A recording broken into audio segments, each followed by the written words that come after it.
Mahabub Nagar urban మండల పరిధిలోని ఎనుగొండ శివారులో గల దళిత భూములు సర్వే నెంబర్ 433, 431, 433/1 గత 3 తరాలుగా తాతలు తండ్రులు ముత్తాతల కాలం నుంచి సాగుకు యోగ్యం కాని భూములను చదును చేసుకొని సాగు చేస్తుంటే ఈ యొక్క అటవీ శాఖ అధికారులు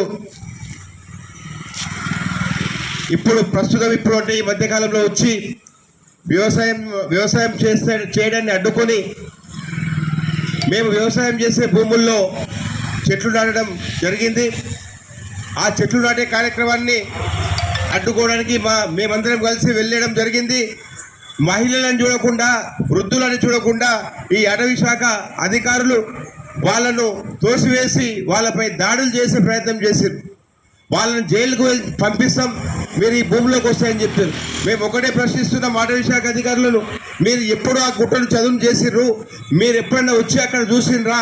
దాదాపు 3 తరాలంటే 150 సంవత్సరాల నుంచి అంతకు పూర్వం మా పూర్వీకులు ఆ యొక్క భూములను వ్యవసాయం చేస్తుండేవారు.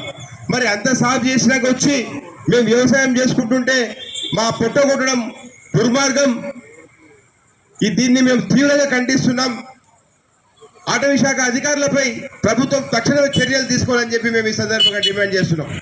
నిరుపేద మాదిగ కుటుంబాలు దాదాపు 30 కుటుంబాలు 30 ఎకరాలు అంటే తలా 1 ఎకరా, ఒక కుటుంబంలో 4 అన్నదమ్ములు ఉంటే ఒకరొకరికి 1/4 ఎకరా వస్తుంది. మరి అట్టి 1/4 ఎకరా భూముల్లో మాదిగలు వ్యవసాయం చేసుకుని జీవించొద్దా? ఈ ప్రభుత్వానికి మాదిగలపై చిత్తశుద్ధి ఉందా? మరి 2 రోజులు కావస్తుంది, ఇక్కడ 25 కుటుంబాలు రోడ్డున పడ్డాయి, మాదిగల కుటుంబాలు రోడ్డున పడ్డాయి.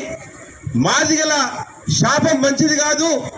మరి వాళ్ళ న్యాయమైన డిమాండ్, ఆ న్యాయమైన డిమాండ్లను ప్రభుత్వ అధికారులు, జిల్లా అధికారులు ఎవరైనా సరే, జిల్లా కలెక్టర్ గారు చొరవ తీసుకొని ఈ యొక్క మా న్యాయమైన డిమాండ్ పరిశీలించాలని చెప్పి మేము కోరుతున్నాం. 2 రోజులుగా వృద్ధులు, మహిళలు, యువకులు ఇక్కడ 1 పూట తిని 2 పూటల పస్తులుండి ఈ కార్యక్రమంలో పాల్గొంటున్నారు. అయినా ఈ ప్రభుత్వానికి, ఈ పాలకులకు చీమ కుట్టినట్లయినా లేదు. మేము ఒక్కటే అప్పీల్ చేస్తున్నాం, ముఖ్యమంత్రి రేవంత్ రెడ్డి గారు, మహబూబ్ నగర్ జిల్లా వాసి మీరు, మాదిగలపై చిత్తశుద్ధి ఉన్నవాళ్ళు, మాదిగలంటే ప్రేమ గల వాళ్ళు, మాదిగల బస్తీలో మీరు పెరిగినామని చెప్పి ప్రతి సభలో మీరు చెప్తున్నారు. మీకు అప్పీల్ చేస్తున్నాం. నిరుపేద మాదిగలు వ్యవసాయంపై జీవించి ఉన్నారు. వీళ్ళ ఆధారం అంతా వ్యవసాయం. అనుకూలంగా లేని భూముల్లో చెట్లు నాటాల. మేము 3 తరాలుగా కష్టపడి రక్తాన్ని చెమటగా మార్చి అక్కడ ఉన్న గుట్టను చదును చేస్తే ఇప్పుడు వచ్చి అక్కడ మీరు చెట్లు నాటడం ఎంతవరకు న్యాయం అని మేము ప్రశ్నిస్తున్నాం. ఎంతటి ప్రాణ త్యాగాలకైనా సిద్ధం. 431, 433, 433/1 సర్వే నెంబర్ల భూమి సాధించే వరకు ఖచ్చితంగా మేము పోరాటం చేస్తామని చెప్పి ఈ సందర్భంగా జిల్లా అధికారులకు, రాష్ట్ర ప్రభుత్వానికి తెలియజేస్తున్నాం. మా న్యాయమైన డిమాండ్లు, ఈ న్యాయమైన డిమాండ్ నెరవేర్చకపోతే రేపు అన్ని దళిత సంఘాలు ఈ దీక్షా శిబిరానికి వచ్చి మద్దతు తెలియజేస్తాయి.